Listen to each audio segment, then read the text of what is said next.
예수 이름의 능력이 있음을 믿으시기 바랍니다. 예.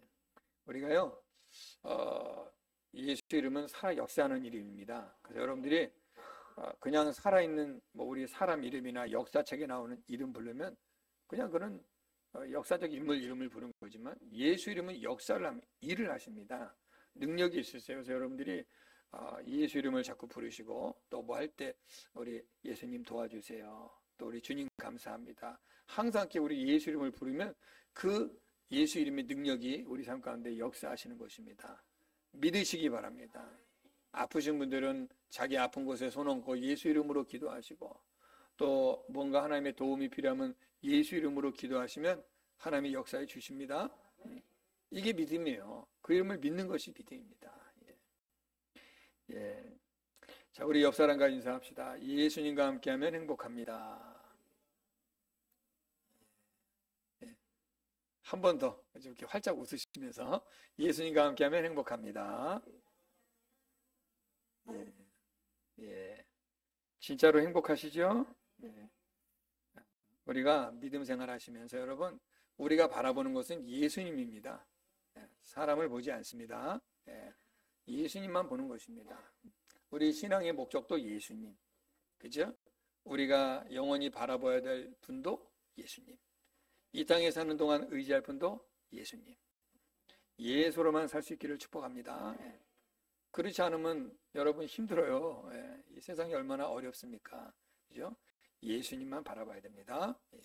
오늘 이 시간을 통해서 여러분 예수님을 더 사랑하시고 더 주님을 가까이 하고 싶은 마음이 여러분 안에 있기를 축복합니다.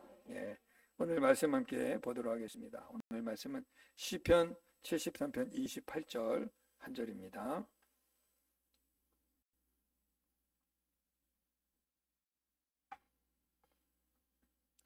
다 찾으셨죠? 우리 한 절이니까 같이 읽어보겠습니다. 시작. 하나님께 가까이함이 내게 복이라. 내가 주 여호와를 나의 피난처로 삼아 주의 모든 행적을 전파하리이다. 아멘. 인생의 아이러니를 깨달을 때, 인생의 아이러니를 깨달을 때라는 말씀의 제목으로 함께 은혜를 나누어 보도록 하겠습니다. 본래는 이 73편 전체를 다 읽어야 되는데 다 읽기에는 우리가 또 시간이 없으니까 제가 한 절 결론적인 부분만 읽었고요.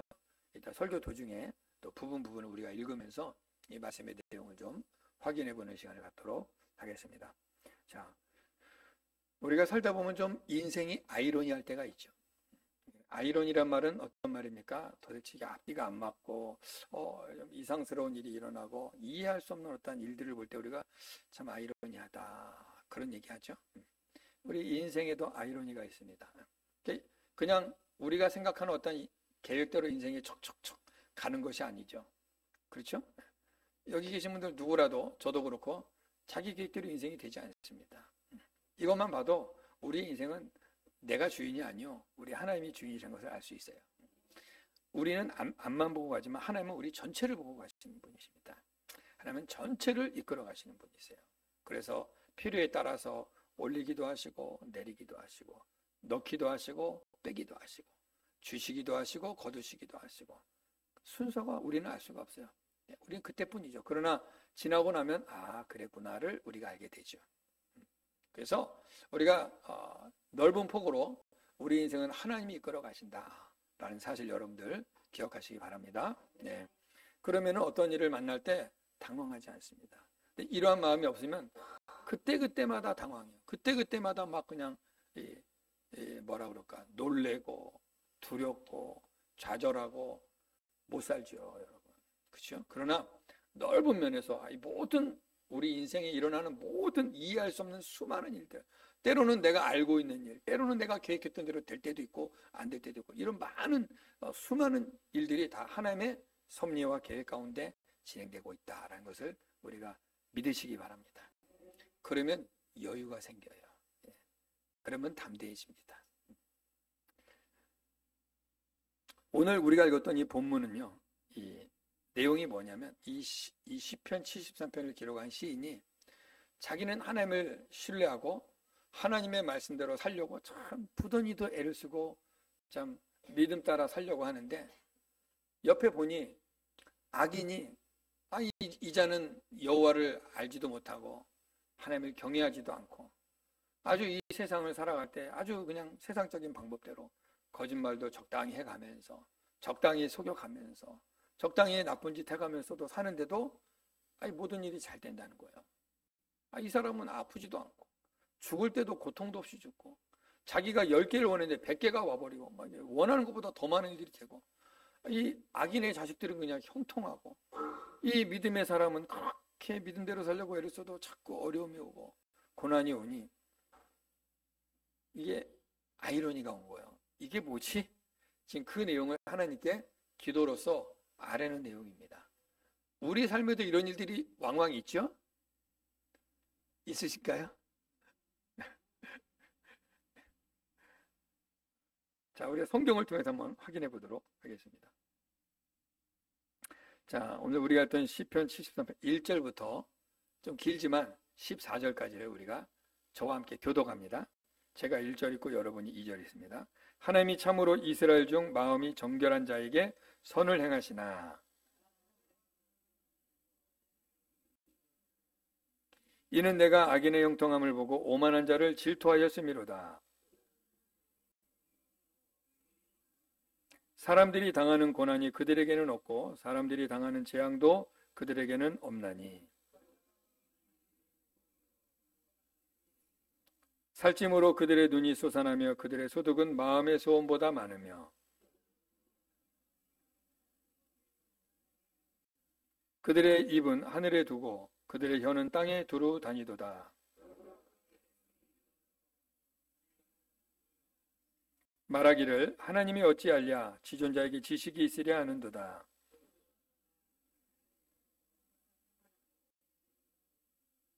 내가 내 마음을 깨끗하게 하며 내 손을 씻어 무지하다 한 것이 실로 헛되도다. 아멘. 자, 이 내용을 우리가 읽어보았듯이 악인은 이렇게 형통하고 편안하고 뭘 하면 이렇게 너무너무 잘 되니까 물론 뭐 다 그러진 않아요. 이 세상에 살다 보면 아주 그렇지 않은 경우도 있습니다. 그냥 우리가 그냥 보편적인 얘기를 하는 거예요. 보편적으로 하면은 이 하나님 없이 정말 자기가 인생의 주인이 되어서 정말 이 대대로 그냥 이 부를 물려받으며 그렇게 사는 이들이 있거든요. 아주 교만하고 하나님을 알아보지도 않고 또 사람들을 아주 이렇게 밑으로 내려다보면서 아주 이 세상에서 모든 것을 누리고 사는 그런 대표적인 것을 얘기하는 것입니다. 이러한 자들이 이렇게 고통도 없고 그냥 여기 보면 그렇잖아요. 하나님이 어찌하랴 지존자에게 지식이 있으랴. 이 말은 하나님을 부정한다는 얘기거든요. 하나님이 어디냐 그 말이에요. 이러한 자들이 이렇게 잘 되는데 이게 도대체 뭡니까 이거. 이해할 수가 없습니다. 나는 마음을 깨끗하게 하고 손을 씻어 무지하다는 것이 내게 헛되도다. 내가 지금 이 경건하게 믿음으로 살려는 모습이 이들 앞에 보니 너무 허망하고 헛되고 내가 지금 뭐 하는 것인가 이런 생각이 들었다는 거예요. 내가 그동안 믿음 지켜 산 것이 무슨 의미가 있는가. 우리도 그럴 때 있죠. 그렇게 기도하고 그렇게 주님 앞에 내가 믿음을 지키고 새벽 예배를 쌓고 해도 참 내가 기대하던 만큼 어떤 일이 안 될 때, 또 자녀들이 맞춰주지 못할 때, 또 배우자가 거기에 따라주지 못할 때, 환경이 안 될 때, 그렇게 하나님께 건강 달라고 하는데 계속 질병이 나를 떠나지 않을 때, 그렇게 하나님 물질에서 자유하게 달라는데 끊임없는 물질의 어떤 공고 속에 빠져 있을 때, 어떤 앞일이 계속 막힐 때, 믿음을 갖고 있는데 이런 일이 생기면 우리 당연히 혼란이 오죠. 이게 뭐지? 그럴 때 이런 생각이 들지 않습니까? 하나님을 내가 잘못 믿고 있나? 아니면 좀 더 나가면 정말 하나님은 계시나? 하나님 말고 다른 신을 한번 찾아볼까? 이런 생각까지 든단 말입니다. 이게 우리의 연약함이죠. 이 시인도 나름 하나님 앞에 경건한 사람으로서 믿음을 지키고 정말 주님 바라보고 살았는데 지금 상황을 보니 본인이 그러잖아요. 2절에서 뭐라고 그래요? 나는 넘어질 뻔하였고 내 걸음이 미끄러질 뻔하였다. 나 지금 실족할 것 같다. 주님 앞에서 나 흔들리고 있습니다. 그 얘기하는 거예요. 이 성경으로 지금 시를 쓰니까 이렇게 표현을 고상하게 한 것뿐이지 실제로는 저 지금 너무 흔들립니다. 너무 힘듭니다. 포기할 것 같아요. 절망할 것 같아요. 이러한 일이 우리에게 종종 있죠. 목사인 저에게도 있어요.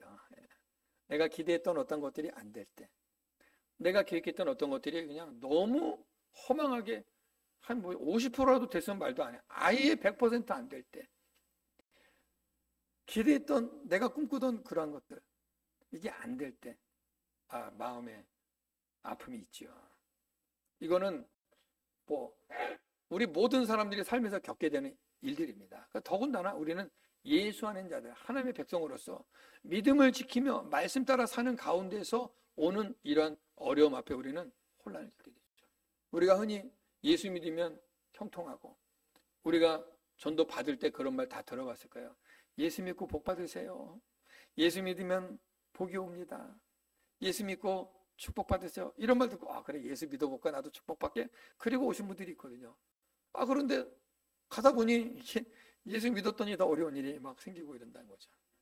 우리 처갓집이 이제 계란 장사 하잖아요. 계란 장사. 우리 장인어른이 계란 장사 하셨어요. 제가 이제 그 장가 가려고 우리 집사람하고 교제할 때 이제 그 계란 가게에 가면은 우리 장인어른 항상 주머니에 10,000원짜리가 이만큼 들어있어요. 그 얘가 볼록 튀어나와 있어요. 꼭 제 앞에서 돈을 이렇게 세세요. 그러면서 저한테 자네 한 달에 얼마 버나? 그때 내가 전도사 20만 원 받을 때였어요. 우리 장인은 여기에 그냥 묶으면 돈 100만 원이 여기 항상 현금 10,000원이 주고받는 장사니까. 꼭 거기서 꼭 내 앞에서 돈을 세면서 만날 때마다 그것도 희한하죠. 한 번 물어본 게 아니야. 만날 때마다 자네 한 달에 얼마 버나? 이 말은 뭐냐? 너 내 딸 책임질 수 있냐? 이 말이에요. 근데 조금밖에 20만 원을 버는 차마 못하고 조금밖에 못 번다 그러면 5만 원을 딱 줘요. 5장 쓰라고. 받을 때 돈은 받아서 기분은 좋은데 자존심이 막 붕괴지는 거지. 참 부끄럽기도 하고. 내가 그 얘기하려는 게 아니라 계란 장사 하셨는데 예수 믿게 된 과정이요. 그 이제 어떤 분이 전도를 하셔갖고 우리 처갓집이 다 예수 믿게 됐는데, 온 집에 부적이 있고 사람마다 다 부적을 차고 다녔던 집안인데, 교회로 다니고 나서 이게 잘 돼야 되잖아요. 근데 계란 배달 가다가 오토바이 뒤집어서 계란 다 깨트려 먹고 손해보고 사고 나서 다쳐서 입원하고 계속 이러니까 우리 처갓집이 다시 다 불교로 돌아갔어요.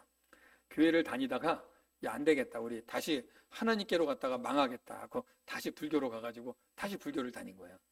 그런데 전도자가 계속 와서 전도하고 가르쳐준 거예요. 혹시 집안에 부적 쓰십니까? 물어본 거야, 정확하게. 그랬더니 교회를 다니면서도 부적을 다 갖고 다녀요. 베개에다 놓고 주머니에 놓고 막 이러고 댕긴 거야. 그랬더니 부적을 갖고 있다 그랬더니 당장 다 띄라고. 다 떼어갖고 다 불살라버리고 없애버렸어요. 그러면 아무 일 없어지잖아. 근데 또 계속 그런 일이 있는 거예요. 그래서 이제 막 이 가족들이 믿음은 없지, 교회 나간 지는 얼마 안 됐지, 뭐 장사는 더 안 되지, 막 이러다가 망하겠다 싶으니까 교회를 자꾸 이제 흔들리는 거예요. 그러나 참 그래서 옆에서 전도하는 사람이 중요한 거예요. 그렇게 흔들릴 때 끊임없이 기도해주고 찾아가주고 격려해주고 위로해주고 붙잡아줘서 믿음이 조금씩 선 거예요.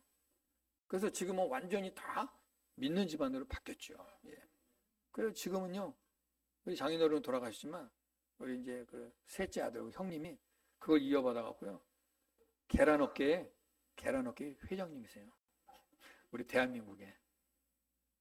여러분, 계란 요거 하나 얼마 안 된 거라고 우습게 보죠. 알부자예요.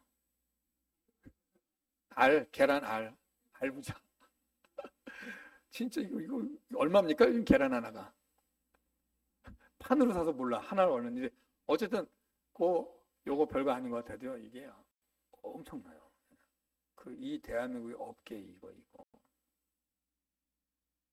하나님이 쓰시는 거예요, 결국은.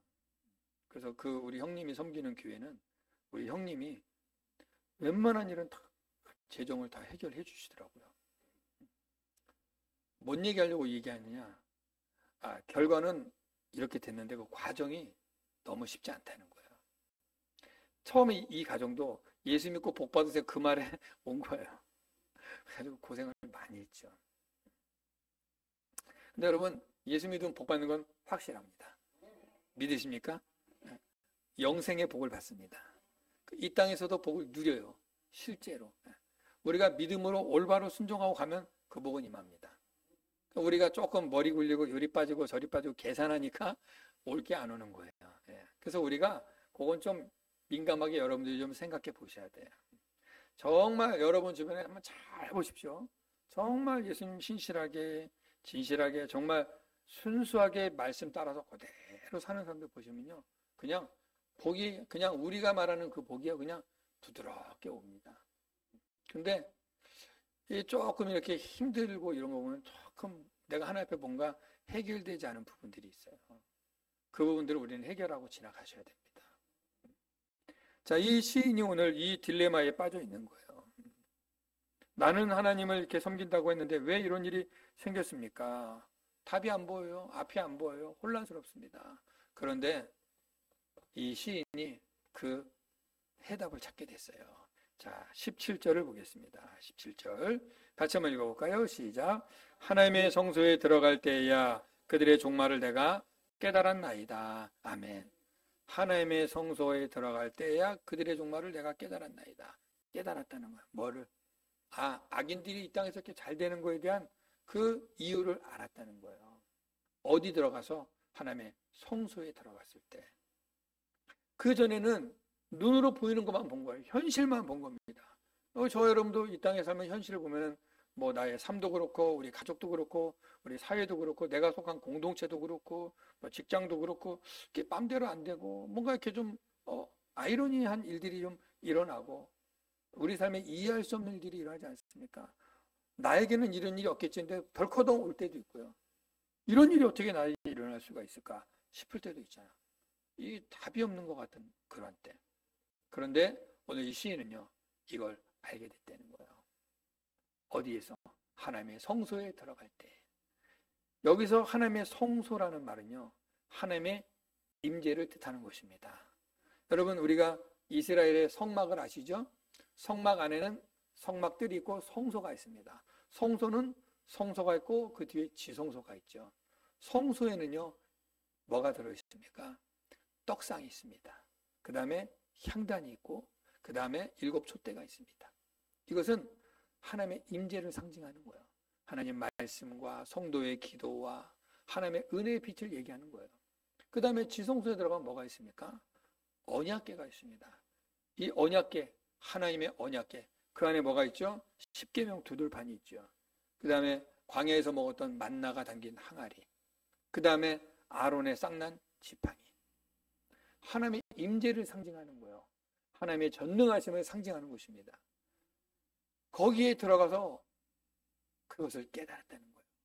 이 말은 다시 말하면 뭐냐? 하나님과의 깊은 교제, 하나님의 임재 가운데 있을 때 깨달아진다는 거예요. 여러분, 하나님이 우리를 부르신 이유가 뭘까요? 잘 들어보세요. 하나님이 저 여러분을 자녀로 부르시고 택하신 이유는요, 우리를 부려먹으려고 부르신 것이 아닙니다. 우리를 막 부려먹어서 뭐 세를 늘리려고 부르신 것이 아니에요.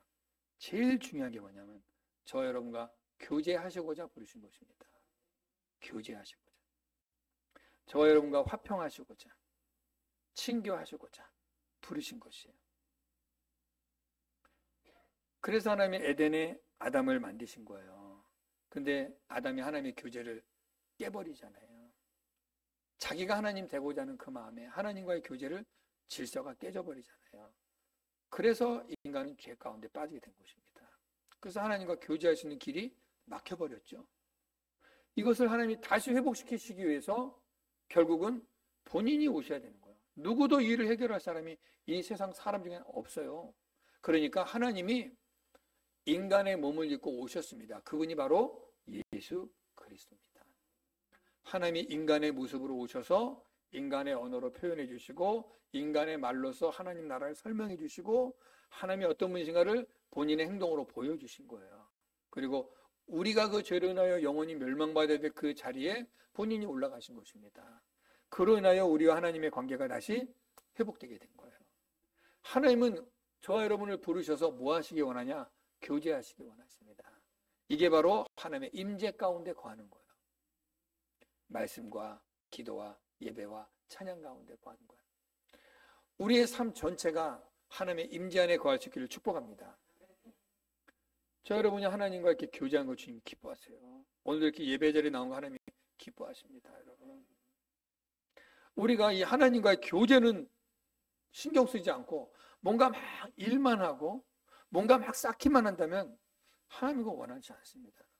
우리가 조금 부족해도, 우리가 조금 연약해도 하나님은 우리의 마음을 보세요. 이 마음이 하나님께 있는가 없는가 그거 보십니다. 교회는 회사가 아니에요. 교회는 비즈니스 하는 곳이 아닙니다, 여러분. 잘 들으셔야 돼요. 물론 우리가 은혜 받고 성령 받고 하나님의 그 은혜가 너무 기쁘면요, 우리가 충성하게 돼 있어요. 어제도 우리 성도들 와서 바닥을, 이 의자 싹 밀고 바닥을요, 여러분 바닥 좀 보세요. 깨끗하죠? 자국 없죠? 어제 이것들과 막이다 약 같은 거 뿌려갖고 막 손으로 일일이 다, 기계를 안 하고 손으로 다 일일이 밀고 쓸고 닦고 다 청소했어요. 이거 왜 하느냐? 주님 사랑이 내 안에 있으니까 하는 거예요. 어제 이거 했다고 아르바이트 팁이 안 줬습니다. 짜장면 한 그릇씩 먹었어요. 짜장면. 그것도 우리 권사님이 또 찬주해 주셔가지고 짜장면에 탕수육까지 먹고 그거 먹고 힘내서 했습니다. 우리가 교회에서 봉사하고 헌신한 거 여러분, 주님 사랑이 있으니까 하는 거예요. 그거 없으면요 못합니다, 여러분. 못합니다. 그 주님 사랑이 내 안에 있고 주님과 교제가 내가 되면요 좋아서 하게 되는 거예요. 여러분이 사랑하면은요 그 사람에게 내가 뭘 줘도 아깝습니까? 안 아깝습니까? 안 아깝죠. 내 거 다 털어줘도 안 아까워요. 우리 자녀들이 용돈 달라면 나는 쓸 거 없어도 얘는 줘요. 나는 옷 안 입어도 얘 사 입으라고 옷 돈 주고요. 나는 한 끼 굶어도 얘는 먹으라고 준단 말입니다. 이게 사랑하는 마음 아니겠습니까? 우리가 하나님과의 사랑 안에 거하게 되면은요, 하나님은 저 여러분을 사랑하셔서 자신을 다 내어주셨어요. 우리가 그 사랑을 알게 되면은요, 내가 주를 위해서 내 시간도 건강도 물질도 내 삶도 드리게 되는 거예요. 억지로가 아니라 좋아서, 그 사랑에 감복하여서, 그 관계에 의하여 이런 것들이 나오는 것이, 그거 없이 뭔가 우리의 목적을 위하여서, 예를 들면 여러분 우리 교회에 금년 안에 500명 만듭시다. 이게 우리 교회의 목적이 된다면 우리의 목적은 되지만 하나님의 목적은 아니에요. 하나님은 우리를 부르셔서 500명 채우라고 부른 게 아닙니다. 우리 교회를 1000평짜리 대지를 사서 교회 지으라고 부른 게 아니에요. 뭐 하려고 부르셨냐? 나 너와 교제하고 싶어. 나 너와 만나고 싶어. 깊은 임재 속에서. 하나님과 깊은 임재 속에서. 여러분 우리가 사람을 대할 때도요, 내가 정말 소중히 여긴 사람은요 쉽게 그냥 길거리에서 잠깐 안 만납니다. 약속을 정하고 좋은 식당이나 카페에 만나서 좋은 거 먹으면서 이 사람을 위해 시간과 환경을 다 서비스해 주죠. 그리고 충분한 대화 나누지만 그렇게 나에게 중요하지 않거나 그러면 길거리 가다가 잠깐 서서 잠깐 얘기하고 그냥 헤어지는 거예요. 우리의 하나님이 길거리에서 잠깐 만나서 그냥 대화하고 말 정도의 하나님이신가? 아니면 나의 가장 하루의 귀중한 시간, 아무에게도 터치받지 않고 하나님과 나만 온전히 누릴 수 있는 그런 시간을 내어드릴 수 있는 시간이 나에게 있는가? 과연 그분은 나에게 그런 분인가? 우리가 한번 생각해 봐야 되겠죠. 하나님은 항상 우리와 교제하기 위하여 우리 곁에서 우리를 기다리신다 그 말입니다. 언제든지 우리가 언제든지 하나님 아버지라고 부르시면 하나님은 우리 곁에 계시는 분이시고 언제든지 우리 소리를 들으신단 말입니다. 그래서 찬양 가운데 그런 찬양이 있죠. 나의 작은 신음에도 응답하시니 너는 어느 곳에 있든지 주를 향하고 주만 바라볼지라. 언제든지 나의 작은 신음도 주님은 귀 기울이고 있는 거예요. 부르기만을. 우리가 신앙생활 할 때 저는 제가 목사지만 늘 설교하지만요 항상 되뇌이는 게 있습니다. 예수를 잘 믿는다는 건 뭘까? 이 세상을 잘 산다는 건 뭘까? 신앙이 좋다는 건 뭘까? 믿음이 좋다는 건 뭘까? 성령을 받았다는 건 뭘까? 항상 물어봐요. 예수를 잘 믿는 거, 교회를 열심히 나오고 헌금 많이 갖다 바치고 뭔가 열심히 일하면 잘 믿는 겁니까? 그 부분은 될 수 있지만 본질은 아니죠. 성령 받았다는 증거가 허스키 목소리 나오고 막 소리 빡빡 지르며 기도하고 막 샬라샬라샬라 하고 막 그냥 날아가죠 막 이러면 성령 받는 겁니까? 부분은 될 수 있겠지만 본질은 아니에요. 본질은요, 그 하나님이 느껴져야 돼요. 하나님의 임재 속으로 들어가야 됩니다. 하나님과 내가 교제하는 거예요. 조용한 시간에, 가장 안정된 시간에. 그것이 이른 새벽일 수도 있고 깊은 밤일 수도 있고 한낮에 비어있는 시간이 있습니다. 나만, 하나님과 나만 최소한 10분이라도 그분을 묵상하며 그분과 대화 나누고 그분의 말씀을 내가 생각하고 내 마음을 열고 내 솔직한 감정을 표현할 수 있는, 그 하나님을 눈에 보이지 않지만 그 하나님을 내가 인지하면서 교제하는 그 시간, 하나님 그거 원하신다. 이게 되는 자가 진정한 믿음이요, 이게 되는 자가 성령 받은 자요, 이거 되는 자가 진짜 신앙인이 아니겠습니까? 저는 그렇게 생각합니다. 그래서 성도들 가운데 다양하죠. 어떤 분은 막 요란하게 하는 분도 있고요, 어떤 분은 조용하지만 주님을 느끼는 분도 있고, 다 자기 스타일과 성격에 따라 또 느끼는 게 또 틀려요. 우리 성품이 다 다르듯이. 그러니까 그걸 서로 인정해 줘야 됩니다. 옳다 그르다는 없어요. 그러나 중요한 건 뭐냐, 과연 내가 그 하나님을 사모하고 있는가, 과연 내가 그 하나님의 임재를 날마다 목말라고 있는가, 이게 중요한 거죠. 오늘 이 시인은요, 그 악인의 형통을 보면서 막 딜레마에 빠졌습니다. 아이러니에 빠졌어요. 이게 뭡니까? 내가 이렇게 열심히 주님을 섬겼는데 나에게 이게 뭡니까? 내가 참 여태까지 하나님 믿었던 게 허사처럼 느껴집니다. 이 고백을 하잖아요. 그러니까 이 사람도 뭔가 하나님께 기대하고 있었단 거죠. 근데 성소에 들어가서 내가 깨달았습니다. 뭐요? 하나님의 임재 속에 들어갔어. 하나님을 깊이 묵상하는 가운데, 그것이 나의 목적이 되었다면 잘못된 거였구나. 이 교제 속에서, 하나님과의 교제 속에서, 이 하나님의 임재 속에서 내가 알게 됐다는 거. 하나님 없는 인생들의 저 부함과 풍성함과 건강함은 이 세대에서 끝나는구나. 부질없는 거구나. 그러나 하나님의 임재 가운데 거할 때, 이 사람의 시가요, 그 이후로는 하나님을 찬양하는 시로 바뀝니다.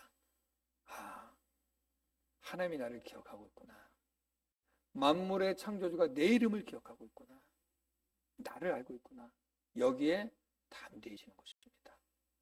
우리 성도님들, 우리가 이 땅에 살면서 가져야 될 성도의 중요한 태도가 있습니다. 그것이 뭐냐면 악인을 보면서 그들의 형통함을 부러워하지 말라는 것입니다. 오늘 시편 24편 1절에 잠언 24장 1절에 그런 말이 있죠. 한번 읽어볼까요? 시작.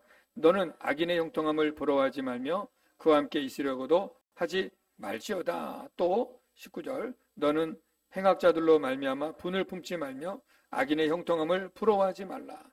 대저 행악자는 장래가 없고 악인의 등불은 꺼지리라. 성경이 명확하게 말해주죠. 그러니까 저 여러분, 지금 내가 예수 믿음으로 여러분이 원하는 만큼 쭉쭉 잘 되지 않고 뭐가 턱턱 안 되고 막혀 있어도 여러분 절망하지 마십시오. 이럴수록 우리가 하나님의 임재 속으로 들어가십시오. 내가 하나님과 교제가 되면요, 우리가 하나님을 알게 되는 것입니다. 순서가 이렇게 되는 거예요. 그러면 그 다음은요, 하나님이 우리를 너무 잘 아셔서 우리의 필요들을 공급해 주십니다. 이건 확실한 거예요. 그래서 하나님이신 예수님이 하신 말씀이 뭐죠? 너희는 먼저 그의 나라와 의를 구하라. 먼저. 그리하면 이 모든 것을 너희에게 더하시리라. 근데 우리는 순서가 바뀌었죠. 주님 먼저 주세요. 저도 감당이 안 돼요. 왜? 하나님과 교제가 형성이 안 됐기 때문에, 그 믿음의 그리 준비가 안 됐기 때문에 저도 감당이 안 돼요. 그래서 안 주시는 거예요. 주면은 주님을 떠나버려요. 그것 때문에. 그래서 주님이 계속 기다리게 하는 겁니다. 주님의 임재 속에 들어가면은요, 주님이 그거를 주신다는 거예요. 잊지 마세요. 뭔가를 받기 위해서가 아니라 그 주님이 나의 하나님이심을 내가 알기에, 그 하나님 안으로 내가 더 가까이 갈수록 주님의 복은 내게 임한다는 겁니다.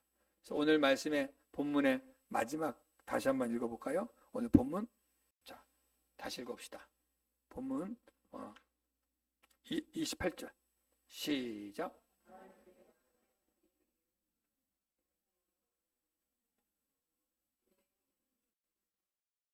아멘. 하나님을 가까이함이 내게 복이다. 여러분 하나님을 가까이 하시기를 축복합니다. 여러분 어쩌고 자꾸 하나님을 가까이 하셔야 돼요. 자꾸 멀리 떠나면 안 됩니다. 자꾸 예배의 자리도 사모하시고요. 기도의 자리도 사모하시고요. 말씀의 자리도 사모하시고요. 성도의 교제에도 사모하세요. 어쨌든 우리가 자꾸 하나님을 가까이 자꾸 떠나가면 우리에게 유익이 없어요. 자꾸 가까이 하셔서 오늘 이 말씀이 하나님을 가까이함이 내게 복이다. 가까이 하니까 어떤 일은 여호와가 나의 피난처가 되시고 또 나를 통하여 모든 행적을 전파하게 된다 이거 아닙니까? 그러한 복이 우리 모두에게 있기를 예수님의 이름으로 축복합니다. 네.